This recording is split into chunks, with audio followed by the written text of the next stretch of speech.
সাল্লামের জামানায় একজন পুরুষ তার স্ত্রীকে অত্যন্ত ভালোবাসতেন, অত্যন্ত সুন্দরী মহিলা। হঠাৎ করে কিছুদিন পরে, কয়েকটা বছর পরে স্ত্রী মারা গেল। স্ত্রী মারা গেছে, স্বামী সহ্য করতে পারে নাই। স্বামী স্ত্রীর কবরের পাশে দাঁড়ায় দাঁড়ায় কান্দে, বৈশা বৈশা কান্দে। সকালে যায়, আসর পর্যন্ত বসে বসে কান্দে। লোকজনে বলে, ভাই আর কান্দে লাভ কি, বিবি তো আর ফিরে আসবে না।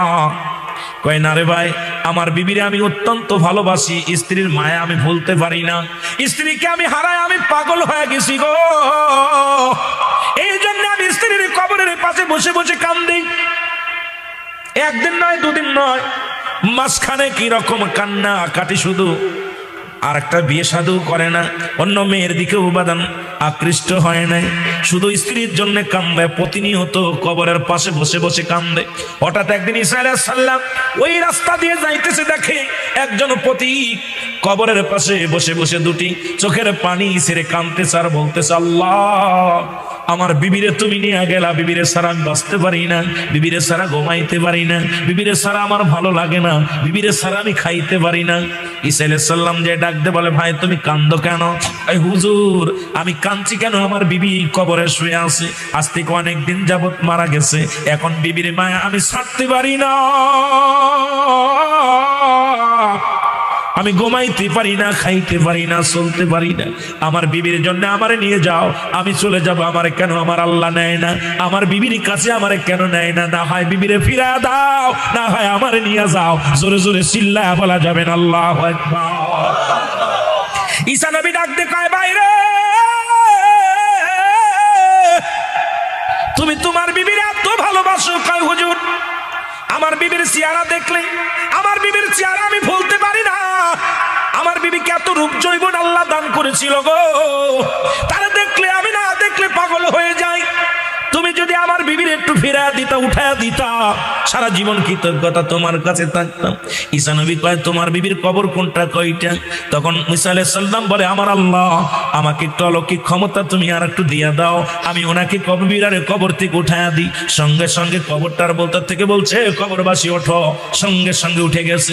ঈসা আলাইহিস সালাম যখন ডাক দিছে, কবর থেকে উঠছে, উঠলে দেখে একটা বেটা মানুষ, তার নাক মুখ দিয়ে আগুন বাইর হচ্ছে, মাথা দিয়ে আগুন বাইর হচ্ছে, কান দিয়ে আগুন বাইর হচ্ছে, চোখ দিয়ে আগুন বাইর হচ্ছে, গাল দিয়ে আগুন বাইর হচ্ছে, পুরো দেহটার মধ্যে মুসলমান সাপ জড়া রয়েছে। ঈসা আলাইহিস সালামকে দেখা পর বুঝুনি চিনে ফেলেছে, বলছে লা ইলাহা ইল্লাল্লাহ ঈসা রাসূলুল্লাহ। আপনি ঈসা নবী জোরে জোরে চিল্লায় বলো মারহাবা। ঈসা আলাইহিস সালাম ডাক দে কয়, ঈসা আলাইহিস সালাম ডাক দে কয়, বাইরে এ তো একটা পুরুষ মানুষ, তুমি বললা মহিলা, তুমি বললা তোমার স্ত্রী কবরে শুয়ে আছে, এই যে দেখি একটা মহিলা। এখন বইটা কয়, হুজুর ভুল হয়ে গেছে, ওটা আমার কবর না, আমার বিবির কবর না, পাশেরটা আমার বিবির কবর। ও মুসলমান শুনে নাও। এবার ঈসা আলাইহিস সালাম, ওই লোকটা যখন ঈসা আলাইহিস সালামের ঈমান আনছে, ঈসা আলাইহিস সালামের উপর ঈমান আনছে, সঙ্গে সঙ্গে তার কান থেকে আগুন বেরোনো বন্ধ হয়ে গেছে, গাল থেকে আগুন বেরোনো বন্ধ হয়ে গেছে, বাদান জবান দিয়া গাল দিয়া সব জায়গা দিয়ে আগুন বেরোনো বন্ধ হয়ে গেছে, সাপগুলো তারা ছেড়ে দিছে। বেঈমান হয়ে মারা গেছিল, ইমানদার হয়ে আবার কবরে গেছে। জোরে জোরে চিল্লায়া বলা যাবে না আল্লাহু আকবার। এবার ঈসা আলাইহিস সালাম আবার কবরের পাশে দাঁড়ায় ডাকতে বলে, মালিক তুমি আমারে আবার একটু পাওয়ার দাও। ঈসা আলাইহিস সালাম আবার ওই মহিলার কবরের পাশে ডাকতে বলে, এ মেয়ে ওঠো, কবর থেকে ওঠো। সঙ্গে সঙ্গে কবর থেকে উঠে আসছে, দেখে একদম বাজান পরি, অনেক সুন্দর চেহারা, এখন সুন্দর চেহারা আলা মহিলা পেয়ে বলে, হুজুর এটাই আমার স্ত্রী। কয়ে, যাও তোমার স্ত্রীকে নিয়ে চলে যাও, তোমার স্ত্রীকে পায়া তুমি খুশি হয়েছ। ও মুসলমান শুনে নাও, স্ত্রী কি করলো? এবার উঠা পরে ঈমান নিয়ে মারা গিয়েছিল। অনেক মুসলমান গভীর মনোযোগ শুনে নাও, এ দুনিয়ার মানুষ শুনে নাও। স্ত্রীকে যখন সঙ্গে সঙ্গে দিলেন, বলে যাও তুমি নিয়ে বাড়িতে চলে যাও। বাড়িতে যা বিবিরে কয়, বিবিরে আমি আজ কটা দিন তোমার কবরের পাশে কাঁদতে কাঁদতে বড় ক্লান্ত হয়ে গেছি, একটু আমার রেস্টের দরকার, আরামের দরকার।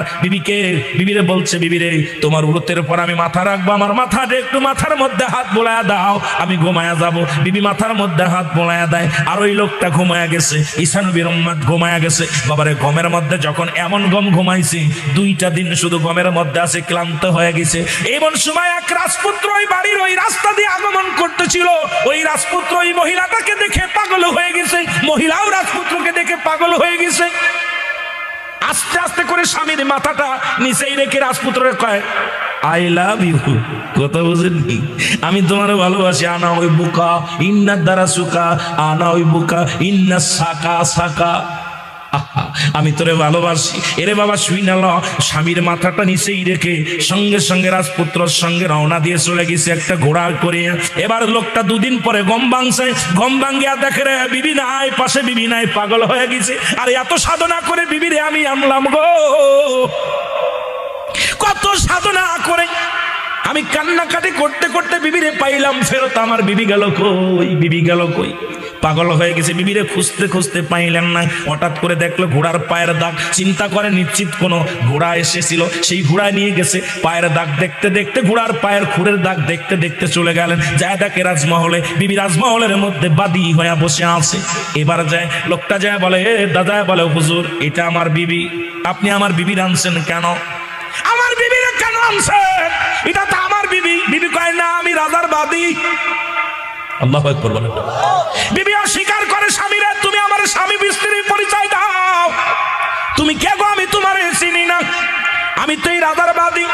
রাজা বলে, তুমি কারে বিবি বলো? কয় হুজুর এটা আমার বিবি। কয় মহিলা রে বলো তুমি পুরুষটা যা বলছে সত্য কি না? কয় না না, সত্য বলে নাই, উনি আমার স্বামী না, আপনি আমার, আমি আপনার বাদী, আপনার গোলাম আমি। সঙ্গে সঙ্গে বাদামরে রাজা বললেন, ওকে কি করো, দুনিয়া থেকে বিদায় করে দাও। ও মুসলমান শুনে নাও। সঙ্গে সঙ্গে জল্লাদ এসে তার গর্দানটা কেটে দিলেন এবং মহিলাটাও মারা গেলেন, পুরুষটাও মারা গেলেন।